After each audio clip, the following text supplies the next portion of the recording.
মেয়ে হয়ে কেন বাইক, আপনি স্কুটি চালান, এই বয়সে কেন বাইক চালাতে হবে? মহিলা মানুষের এগুলো শোভা পায় না। আমাকে বলা হচ্ছিল যে আপনি হিজাব কেন পরেন না, আপনি কোথায় কি করেন? তো আমি দেখলাম যে আমি বললাম যে আমি একটা ইন্টারন্যাশনাল এনজিওতে কাজ করছি, আমি অফিসে রেগুলার যাতায়াত করি। বলে আপনার পোশাকের সাথে আপনার বাইক এগুলো তো একদমই মানায় না আপনাকে। দেখা যাচ্ছে কি আমরা যখন সিগন্যালে দাঁড়াই তখন স্বাভাবিক আমাদের আসলে আমরা চেষ্টা করি ট্রাফিক আইন তো মেনেই চলি। তো দেখা যাচ্ছে কি অনেক সময় একটু সিগন্যাল দেওয়ার পরে অনেকে আগে যাওয়ার চেষ্টা করে, তখন দেখা যাচ্ছে কি সামনের ভাগে যদি থাকি তখন পেছন থেকে বলে মহিলা মানুষের সাইড দেন। আবার অনেক সময় দেখা যাচ্ছে কি যে বিশেষ করে যখন আমাদের কিছু কিছু অফিসিয়াল প্রোগ্রামের কারণে আমাদের ব্লেজার পরতে হতো, তখন পেছনে আসলে বোঝার উপায় থাকে না যে আমরা পুরুষ না মহিলা। তখন দেখা যাচ্ছে গায়ে হাত দিয়ে বলছে এ ভাই সরেন, এ ভাই সাইড দেন, এই বিষয়টা। তখন গায়ে টাচ করার পর যখন বলছে যে সরি ভাইয়া যে আমি মহিলা মানুষ, তখন রিকগনাইজ করে যে আমি মহিলা হিসেবে রাইড করছি। বাট এখন যে প্রবলেমটা সেটা হচ্ছে যে প্রতিযোগিতামূলক রাইডিং করা হয়। দেখা যাচ্ছে কি যে ভেরি রিসেন্টলি একটা ছোট্ট একটা অ্যাক্সিডেন্টের হয়েছে যে মহিলা মানুষ রাইড করছে, ডানে বামে যারা থাকে দেখতে দেখতে চালাচ্ছে, আরেকজনের গাড়ির সাথে লাগিয়ে দিচ্ছে, বা একটা মানে দুর্ঘটনার সম্ভাবনা হচ্ছে। বা কিছু কমেন্টস থ্রো করার জন্য দেখা যাচ্ছে পাশে একটু স্লো করে গিয়ে ঠাস করে আমাদের গাড়ির সাথে বা একটু সামান্য থ্রোটলের সাথে বা আমার লুকিং গ্লাসের সাথে একটু লেগে যাচ্ছে। এরকম দুই একটা এক্সপিরিয়েন্সও আছে যেটা খুব বাজে মনে করি, কারণ রানিং অবস্থায় আসলে কমেন্টসগুলো এসে বলছে এই যে লেডি বাইকার, এই টাইপের একটা কমেন্টস করার পরে তো বলছে যে আপনাকে এই রোডে কেন আসতে হবে, আপনারা বাসার ভেতরে কেন থাকেন না, এই টাইপের একটা মন্তব্য ছিল। ব্রেকে আঙ্গুল থাকবে, ডান হাতে ব্রেকে। আমি অ্যাকচুয়ালি কখনো মেয়েদেরকে শেখাবো এই উদ্দেশ্য তো কখনোই না।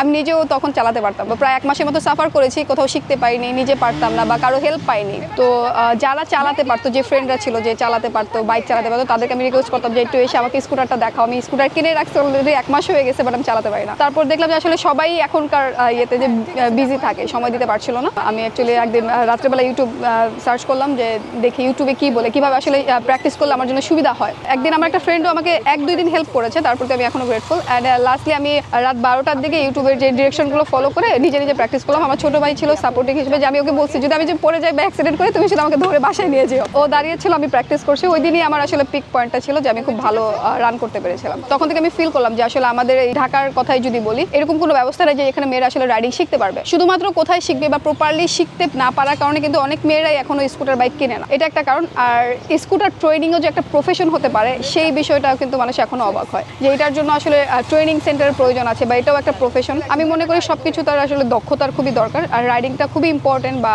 এখানে যদি মিস্টেক হলে একটা বড় অ্যাক্সিডেন্টের পসিবিলিটিও থাকে। একটা প্রপার ট্রেনিং, সেটা আমার সাইড থেকে হোক, আমার থেকে হোক, বা যে কোনো ট্রেনিং সেন্টার থেকে হোক বা সংস্থা থেকে হোক, সবারই প্রয়োজন আছে ড্রাইভিং এর ক্ষেত্রে। অনেক কথা শুনতে হয়েছে, ইভেন তো আসলে আমি এই কথাটা অনেকে বলতে চাই না। আমাকে যেটা সব থেকে বেশি কষ্ট দিচ্ছে যে ওয়ার্ডটা, আমারই নন বা আমার সারাউন্ডিং, এই আমার কাছে ডিরেক্টলি না বলে আমারই আরেক ননের কাছে আসলে শেয়ার করা যে মেয়েরা এইভাবে বাইক চালায়, তারা মোস্ট প্রবলি এই বাইক রাইডের কারণে বন্ধুত্বতার সৃষ্টি হবে বা এদের ভালো কোনো ফ্যামিলির সাথে বিয়ে হবে না, এই ধরনের তো আসলে কমেন্টস নর্মালি থাকে। বাট আমি এগুলো কিছুই মনে করি না। একটা সময় ছিল যে আমি অনেক কষ্ট পেতাম এই কথাগুলো শুনে, মানে আমি অনেক হার্ট হতাম, আপসেট ফিল করতাম। বাট এখন আমার মনে হয় যে আসলে মানুষ বলবেই, এটা আমার কিছু আসে যায় না। বাট আমি আমার যেটা আমার প্যাশন, যেটা আমার ভালো লাগে, সেটা আমি কন্টিনিউ করবো। ম্যাক্সিমাম ঢাকা শহরে যারা আমরা যাতায়াত করি, বাম দিকের লেনে সবসময় বাইকারদের জন্য স্পেশাল একটা ট্র্যাক থাকে, যেটাতে মনে করেন যে একটু সামান্য জায়গা পেলেও খুব যাওয়ার চেষ্টা করি খুব যত দ্রুত সম্ভব। ওই জায়গাগুলোতে যখন আমরা নতুন বিগিনার হিসেবে, মেয়ে হিসেবে বিশেষ করে যখন ওই ট্র্যাকে ঢুকতাম, তখন পেছন থেকে বারবার হর্ন দেওয়া হতো, বলতো এই আপা আপনি ডানে চাপেন, বামে আমাদেরকে যেতে দেন, আপনি পারবেন না। ওই একটা প্রবলেম ফেস করেছে, যেটা খুব এমব্রাসিং ছিল। প্রথম খুব লজ্জা লাগতো, খুব হীনমন্যতায়